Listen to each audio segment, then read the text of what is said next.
Hola, buenas tardes. ¿Cómo cubrir las necesidades emocionales de nuestros hijos?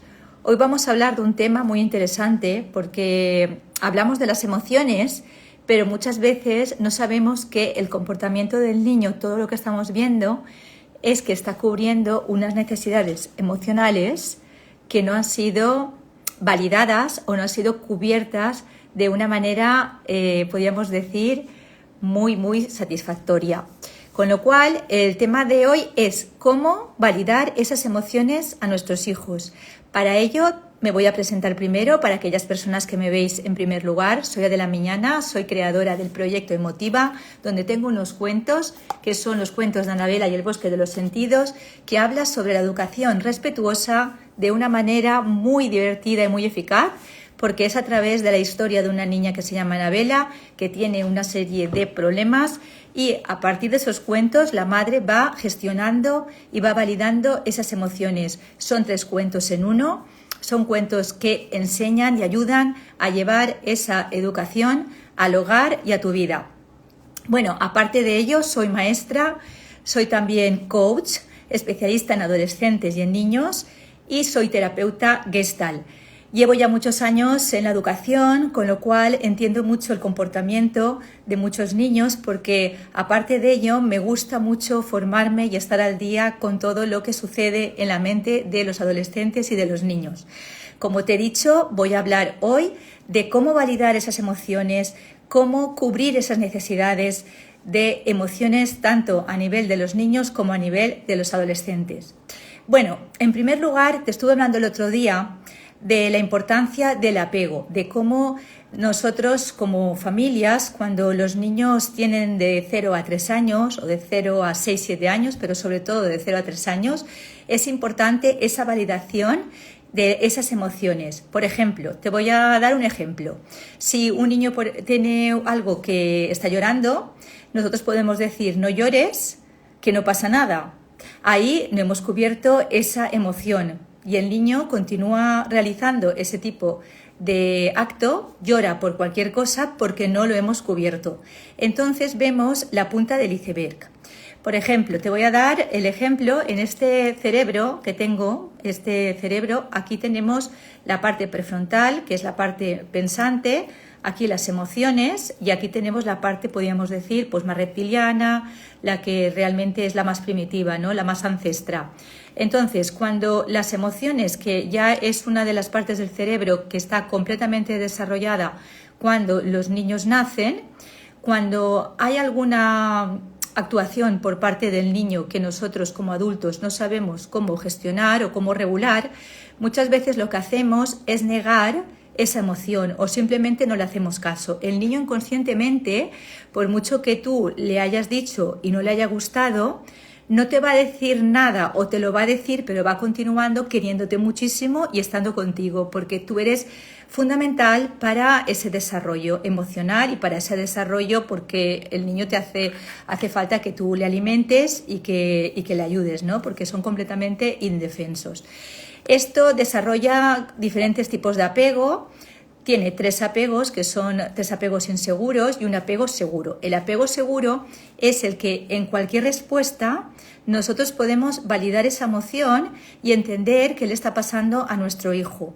De esta manera, en un principio lo vamos a ver muy claro porque las necesidades físicas, las necesidades sociales, cuando un niño es pequeño, pues cuando tiene hambre le vamos a dar comida, cuando tiene frío le vamos a abrigar, pero a medida que se van haciendo mayores, todo eso ya pasa a ser autonomía por parte del niño, pero hay otras actuaciones que ellos lo tienen como necesidad, porque realmente hay una necesidad, sea a lo mejor del estudio, tienen un examen, me encuentro muy nervioso.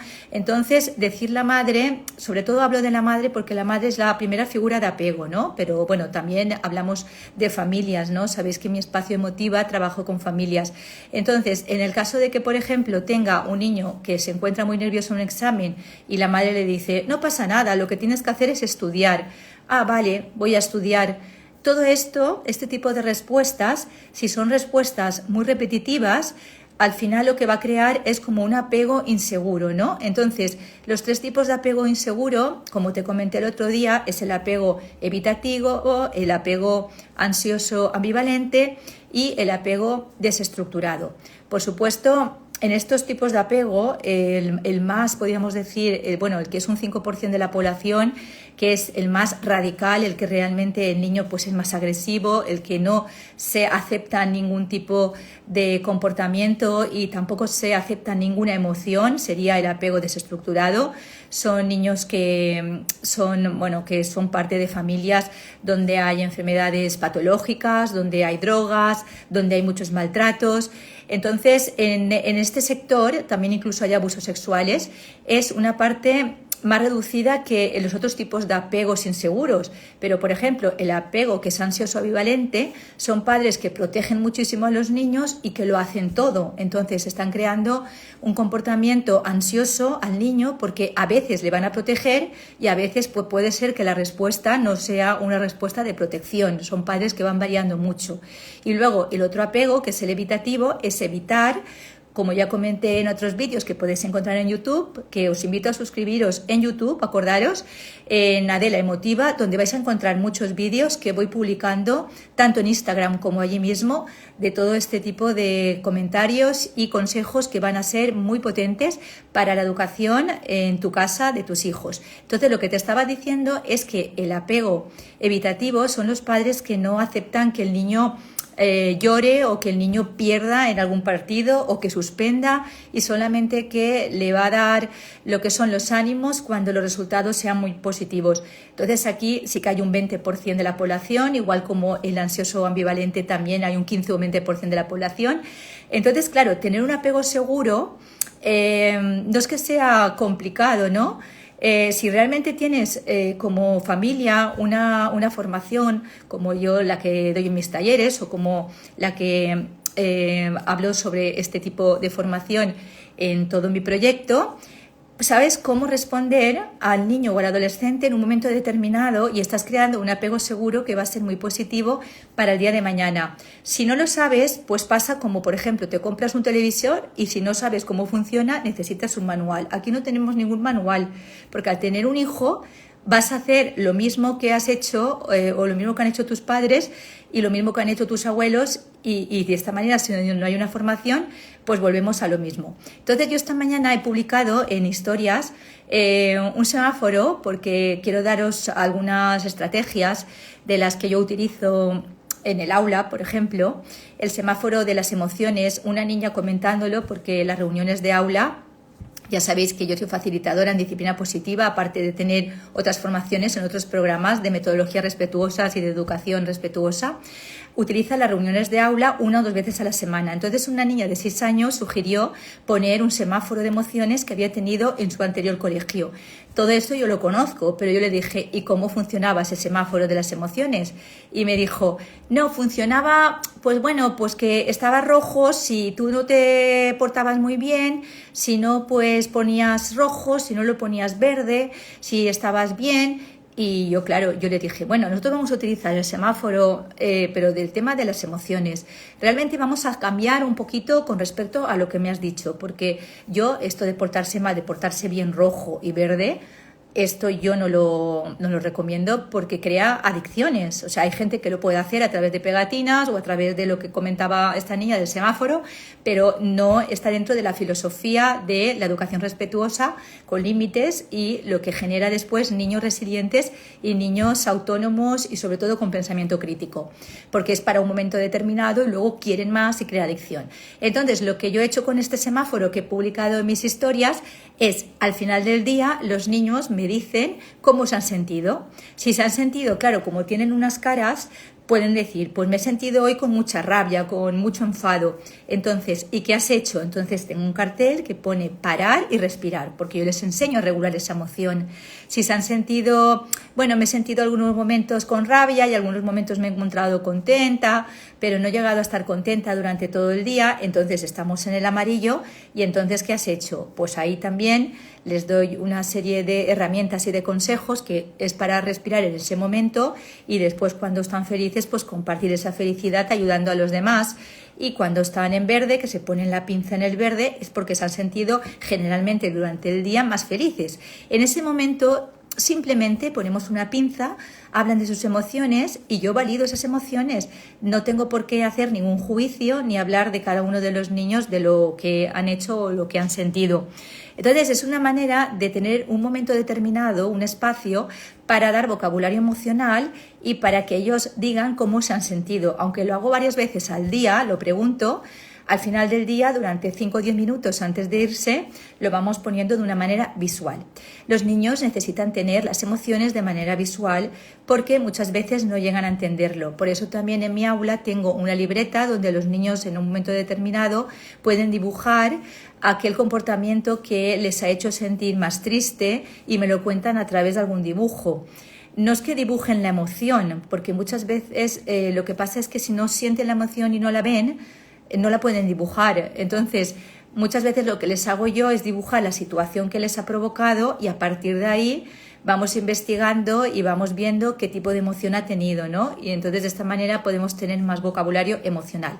Entonces, como te he dicho, en este directo era cómo validamos esas emociones, cómo de importante es reconocer esas necesidades emocionales, porque cualquier comportamiento de un adolescente o de un niño o incluso de un adulto es la punta del iceberg, porque esta parte que es tan importante, la de la amígdala, que el apego, como he comentado, el apego desestructurado que viene de niños que han recibido abusos sexuales y que las familias están envueltas en droga o en violencia, estos niños tienen la amígdala, la parte emocional, la amígdala concretamente, la tienen siempre al rojo vivo. Están siempre están previniendo cualquier situación, están hiperactivados, están muy agresivos o también puede pasar que sean niños que asuman el papel de padres. O sea, esos niños que lo que hacen muchas veces es coger y decir, bueno, pues ahora como mi madre y mi padre no me están cubriendo esa necesidad, pues yo voy a cuidar de mis hermanos y ves a esas niñas que tienen 7, 8 años y ya van al colegio con su hermano de 2 años o van a comprar y asumir los papeles como de los padres cuando los padres están en un ambiente desestructurado, con drogas, con violencia, con abusos sexuales. Entonces, este tipo de apego, que podríamos decir que es el más radical, que es el apego desestructurado, es el que provoca esa amígdala siempre alerta. Los otros dos apegos que te he comentado que también son inseguros, ya os comento que está en un 20% de la población, es un tanto por cien bastante elevado. Y en el apego desestructurado, dentro de este 5%, un 20% de niños reciben o han tenido algún abuso sexual durante su infancia o durante su adolescencia. Esto es muy fuerte lo que os estoy comentando, ¿no? Pero aún hoy en día continúan teniendo este tipo de comportamientos ciertos adultos. Normalmente son adultos que son cercanos en su propia familia y producen este tipo de apego. Entonces, claro, si estos niños no reciben ninguna respuesta emocional, es importante que si nosotros detectamos, porque normalmente se ve a nivel de comportamientos, ¿no? Yo que llevo tantos años en educación, se puede detectar alguna de las cosas, ¿no?